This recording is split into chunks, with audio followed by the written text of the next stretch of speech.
It's a stormy evening, rain lashes against the windows, the wind howls like a banshee. You're home alone, engrossed in a book, when you hear it, a soft, hesitant rapping at your front door.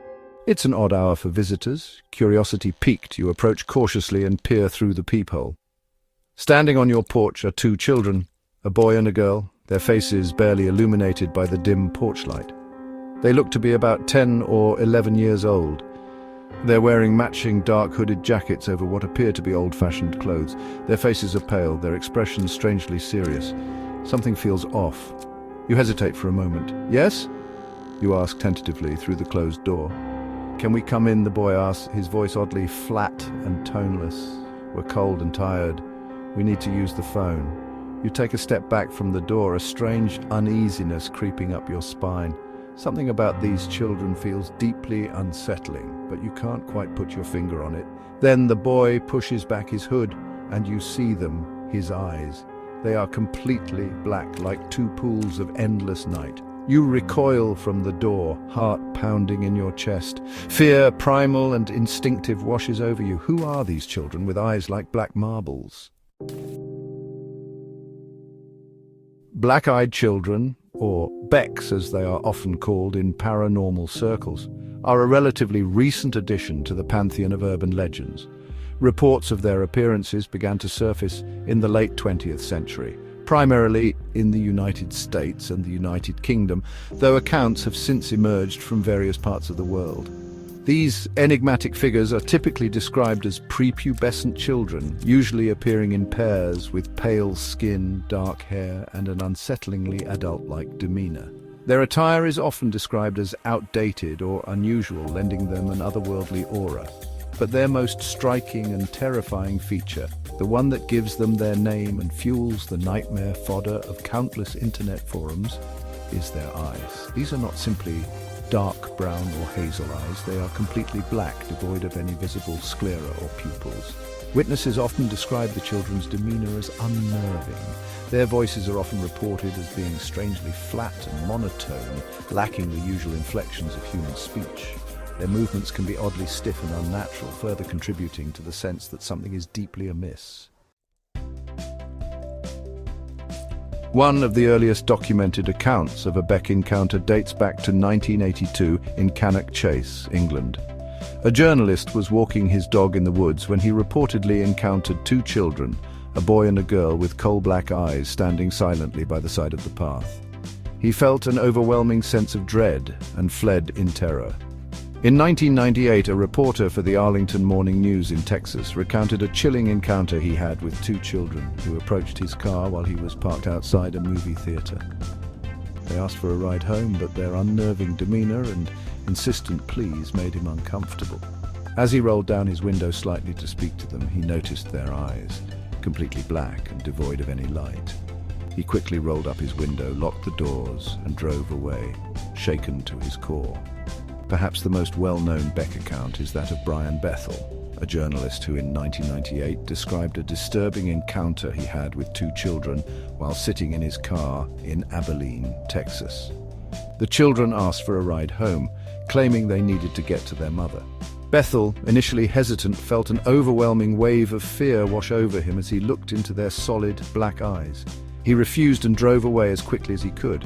Since then, countless other accounts have surfaced online and in paranormal literature, with sightings reported from as far afield as Japan, Brazil, and Australia. Despite variations in details, the core elements remain remarkably consistent: the pale skin, the dark clothes, the unnerving demeanor, and of course the eponymous black eyes. While accounts of Beck encounters rarely involve any overt aggression or violence, witnesses consistently report feeling a profound sense of unease, fear and dread in their presence. This fear is often described as primal and instinctive, something that seems to bypass rational thought and trigger a deep-seated fight-or-flight response. Some describe feeling physically ill, experiencing nausea, dizziness, or a sudden drop in temperature. Others report feeling a sense of being watched or followed even after the encounter has ended. The experience can be so unsettling that it leaves witnesses emotionally shaken for days, weeks, or even longer. The children often engage in unusual or repetitive behaviors, such as staring intently, knocking rhythmically, or repeating phrases in a monotone voice. These actions, coupled with their unnerving appearance, contribute to the overall sense of wrongness that pervades these encounters.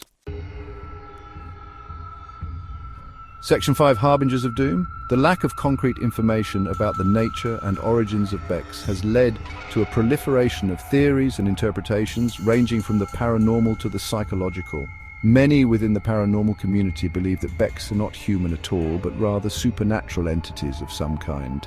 Some speculate that they are vampires, demons, or even extraterrestrials in disguise, their youthful appearance a clever ruse designed to disarm potential victims. Others believe they are harbingers of misfortune, their presence a portent of impending doom or tragedy. Adding to the intrigue is the fact that Becks often seem to target individuals who are alone, vulnerable, or in a heightened emotional state, suggesting they may be drawn to negative energy or psychic susceptibility. Their insistence on being invited inside, often with pleas of needing to use the phone or seek shelter, has led some to speculate that they require permission to enter a dwelling, much like vampires in traditional folklore. To Section 6. Psychological and cultural explanations. While paranormal explanations hold a certain allure, skeptics and psychologists offer more grounded interpretations of the Beck phenomenon. Some suggest that these encounters are simply cases of mistaken identity, with witnesses misinterpreting the appearance and behavior of ordinary children, particularly in low-light conditions or when under stress. Others point to the power of suggestion and the role of mass hysteria in shaping and perpetuating urban legends. With the widespread dissemination of Beck stories online and in popular culture, it's possible that some witnesses may be primed to interpret ambiguous encounters through the lens of this pre-existing narrative. Moreover, our brains are wired to be hyper-aware of potential threats, particularly those that deviate from the norm. Children, with their inherent vulnerability and unpredictable nature, can evoke a sense of unease in some adults, especially when encountered in unfamiliar or unsettling circumstances. Section 7. The power of suggestion and the uncanny valley. The concept of the uncanny valley, coined by Japanese roboticist Masahiro Mori in 1970, may also play a role in the fear elicited by Becks. The uncanny valley describes the unsettling feeling we experience when confronted with something that looks almost human, but not quite. Becks, with their childlike appearance but unnervingly adult-like demeanor and unsettling eyes, fit squarely within this uncanny valley, triggering a primal fear response in those who encounter them. The power of suggestion can be a potent force, particularly when combined with our innate fear of the unknown. Once an idea takes root in our collective consciousness, it can be difficult to shake off, even in the face of contradictory evidence. Section 8. The allure of the unknown. Despite the lack of concrete evidence to support their existence, the legend of the black-eyed children persists, fueled by personal anecdotes, online forums, and a healthy dose of collective fascination with the unexplained.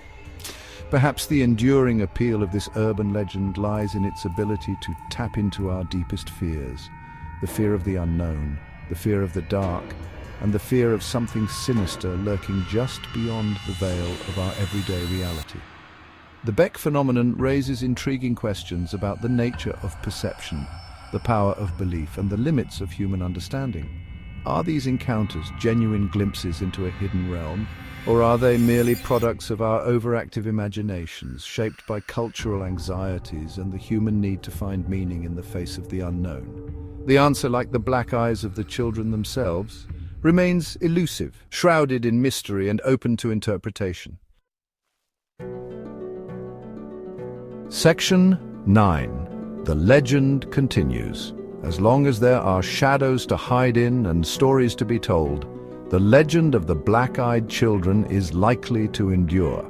A chilling reminder that sometimes the most unsettling things in life are those we cannot explain.